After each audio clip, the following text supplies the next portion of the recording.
झूरी बैलों को देखकर स्नेह से गदगद हो गया, दौड़कर उन्हें गले लगा लिया। प्रेमालिंगन और चुंबन का वहाँ दृश्य बड़ा ही मनोहर था,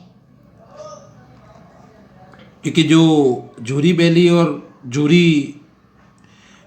जो बैलों के बीच में जो संबंध था, प्रेम था, वह एक भावनात्मक आत्मीयता का संबंध था। घर और गांव के लड़के जमा हो गए और तालियां बजा बजा कर उनका स्वागत करने लगे, जैसे कोई मान लो त्योहार आ गया हो।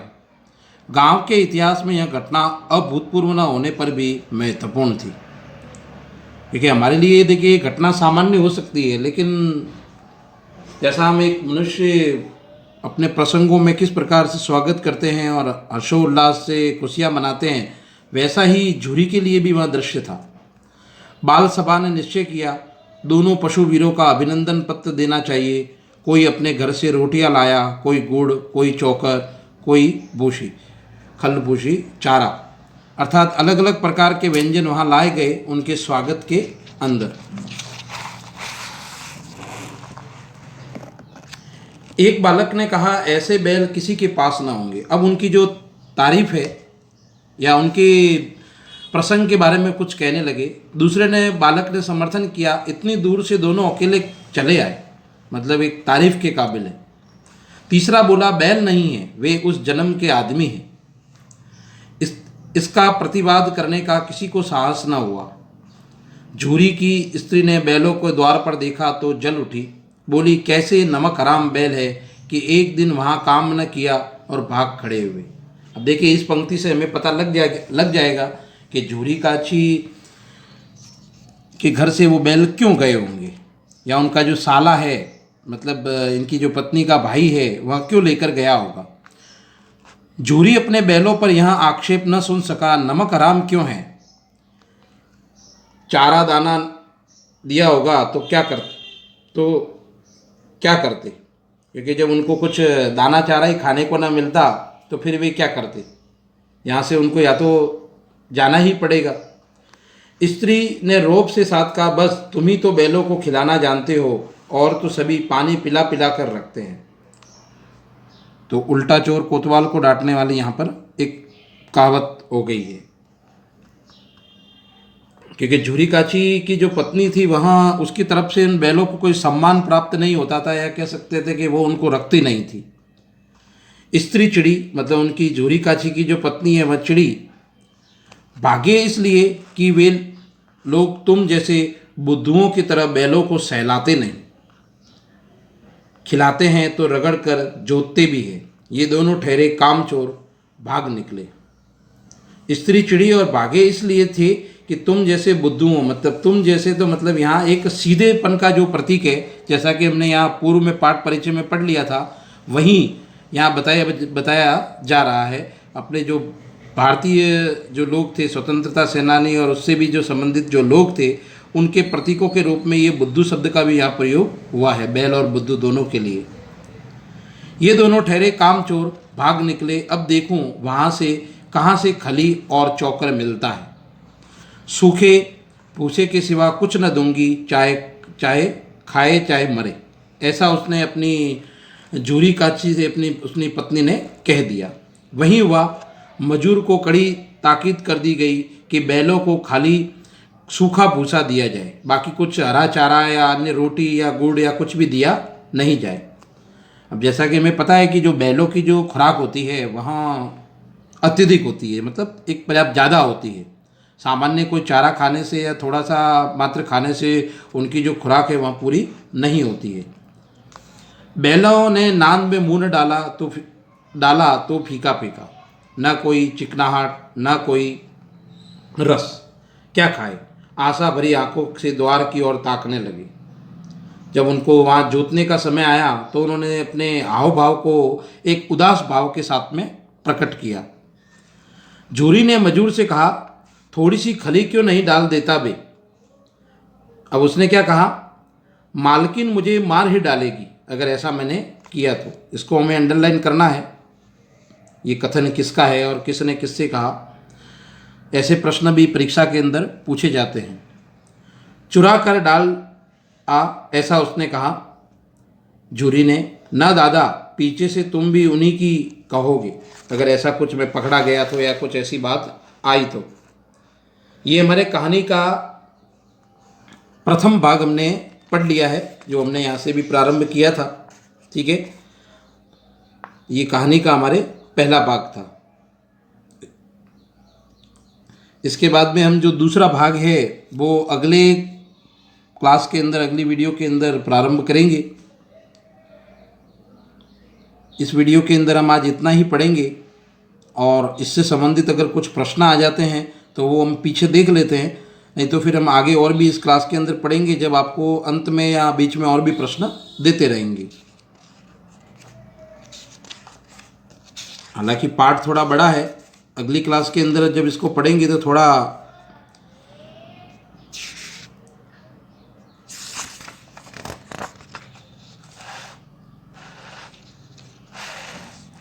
ये हमारे सामने प्रश्न है।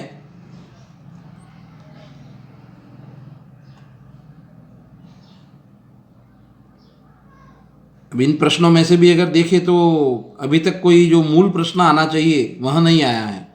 तो यहाँ मैं एक प्रश्न आपको डाल रहा हूँ, वहीं आपको गृह कार्य के अंदर करना है। देखिए,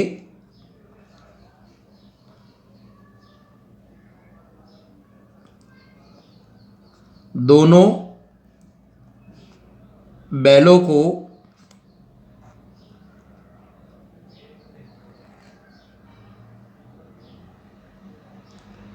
घर से,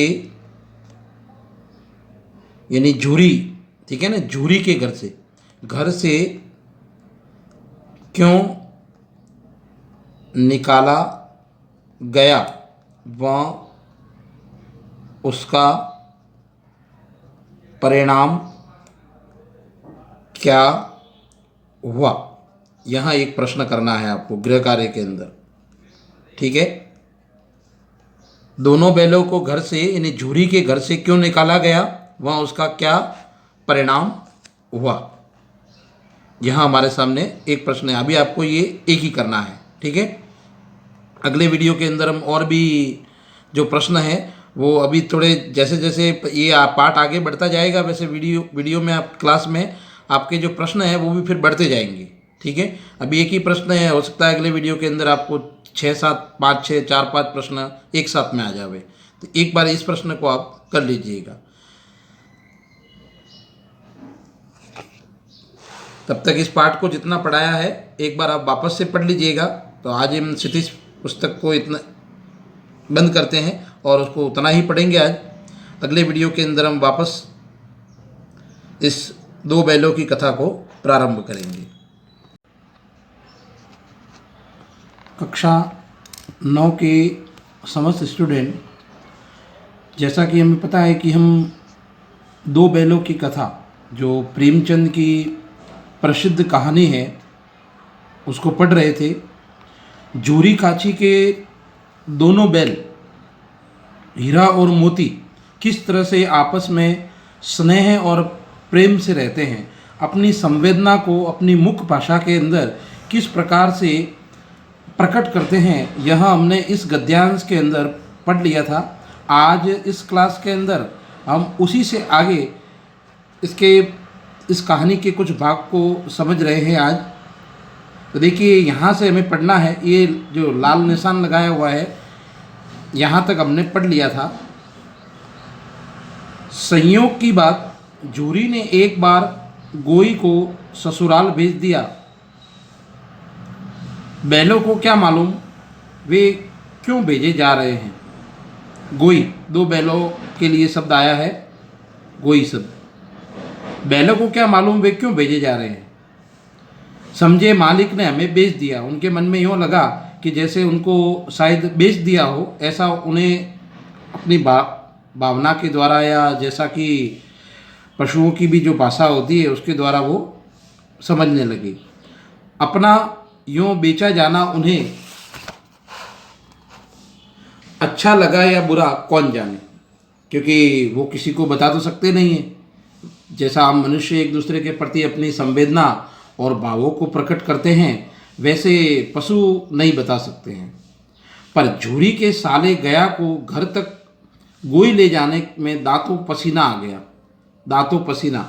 जैसा कि मैंने आपको बताया है कि प्रेमचंद की जब हम कहानियाँ पढ़ते हैं तो प्रेमचंद की कहानियों के अंदर हमें मुहावरे और लोकोक्ति का अधिक प्रयोग दिखाई देता है, ये उनकी विशेषता है।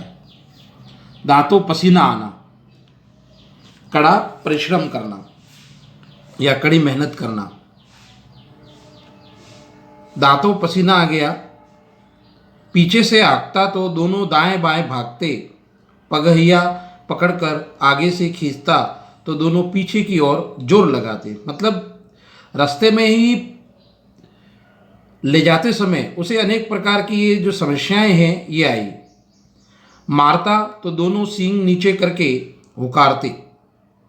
अगर ईश्वर ने उन्हें वाणी दी होती तो झुरी से पूछते, तुम हम गरीबों को क्यों निकाल रहे हो। लेखक ऐसा बताते हैं कहानी के अंदर कि अगर ईश्वर ने उन्हें वाणी दी होती, मनुष्य जैसी वाणी दी होती, तो ऐसा जरूर पूछते झूरी से कि तुम हम गरीबों को क्यों निकाल रहे हो, हमने आपका क्या बिगाड़ा है। हमने तो तुम्हारी सेवा करने में कोई कसर नहीं उठा रखी। अगर इतनी मेहनत से काम न चलता तो और काम ले लेते। ये ऐसा अगर उनके ईश्वर ने वाणी दी होती तो ऐसा वो कहते, वो बताया जा रहा है यहाँ पर। हमें तो तुम्हारी चाकरी में जाना कबूल था, हमने कभी दाने चाने की शिकायत नहीं की। जैसा मतलब मिला वैसा खा लिया, तुमने जो कुछ खिलाया वहाँ सिर झुकाकर खा लिया। फिर तुमने हमें इस जालिम के हाथ क्यों बेच दिया। ऐसा अगर ईश्वर ने उन्हें वाणी दी होती तो ये जितनी भी बातें हैं ऐसे वो अपने भावों को प्रकट करते। संध्या का समय है। संध्या समय दोनों बैल अपने नए स्थान पर पहुंचे जहां उनको ले जाया जा रहा था। नए स्थान पर पहुंचे, दिन भर के भूखे थे, लेकिन जब नांद में लाए गए तो एक ने भी उसमें मुंह न डाला। दिल भारी हो रहा था। जिसे उन्होंने अपना घर समझ रखा था वहाँ आज उनसे छूट गया था। होता है पशुओं में भी भावात्मक संबंध होता है। तो जैसा कि उनको वहाँ से ले जाया गया तो नाद में मुंह नहीं डाला नाद में, और खली भूसा भी उधर नहीं खाया उन्होंने कुछ। यह नया घर, नया गांव, नए आदमी उन्हें बेगाने से लगते थे। हम मनुष्यों में भी जैसा देखिए होता है, नए स्थान पर जाते हैं तो कोई पानी पीना, भोजन बहाना या करना, ये थोड़ा यूँ कुछ समय के लिए अटपटा लगता है। तो फिर ये तो पशु है। दोनों ने अपनी मुख भाषा में सलाह की, एक दूसरे को कनखियों से देखा। ये कनखियाँ मारना ये भी मुहावरा है, ठीक है। कनखियों से देखा, तिरछी नज़र से देखना, और लेट गए। जब गांव में सोता पड़ गया, यानी सुनसान गांव हो गया या सन्नाटा सा छा गया, तो दोनों ने जोर मारकर पगहे तोड़ा डाले। मतलब जो उनके बांधे हुए थे पैरों में, जो रस्सियां बांधी हुई थी वे तोड़ डाले और घर की तरफ चले। पगहे बहुत मजबूत थे, अनुमान न हो सकता था कि कोई बैल उन्हें तोड़ सकेगा, लेकिन कहते हैं कि उनके अंदर दुगनी शक्ति आ गई थी। पर इन दोनों में उस समय दूनी शक्ति आ गई थी, यानी दुगनी शक्ति आ गई थी। एक एक झटके में रस्सियाँ टूट गई। कहते हैं कि भाई किसी को अगर दीवार पर चढ़ना नहीं आता हो और सामने से अगर मान लो कोई मुश्किल आ जावे या कोई संकट आ जावे तो वो डर के मारे भी चढ़ जाता है। कई बार ऐसा भी होता है, जैसा हम देखते हैं। तो यहाँ पर भी कुछ इस प्रकार का ही घटना घटित हो रही है। एक एक झटके में रस्सियाँ टूट गई। झूरी प्रातःकाल सोकर उठा। ये हमारे कहानी का उधर का जो दृश्य था वहाँ अब दृश्य थोड़ा परिवर्तन हो गया है, अब उधर का दृश्य आ गया है। कहानियों में होता है, जैसा कि हम फिल्में देखते हैं तो फिल्मों में एक जो दृश्य रहता है वहाँ लंबे समय तक नहीं रहता है, थोड़ा थोड़ा सब पात्रों का बताया जाता है। तो ये कहानी की एक विशेषता होती है। यहाँ भी यहाँ कहानी चल रही है तो ये कहानी का हमारे लिए क्या है, दूसरा दृश्य है। तो देखा कि दोनों बैल चरनी पर खड़े हैं, दोनों की गर्दनों में आधा आधा गराव लटक रहा है, घुटने तक पांव कीचड़ से भरे हैं और दोनों की आंखों में विद्रोहमय स्नेह झलक रहा है। विद्रोह में स्नेह, प्रेम भी है और विद्रोह की भावना भी है, क्योंकि वे ऐसा पूछना चाहते हैं झूरी से कि हम दोनों बैलों को वहाँ से क्यों निकाल दिया या क्यों बेच दिया। झूरी बैलों को देखकर स्नेह से गदगद हो गया, दौड़कर उन्हें गले लगा लिया। प्रेमालिंगन और चुंबन का वहाँ दृश्य बड़ा ही मनोहर था, जैसे एक माँ अपने बच्चे को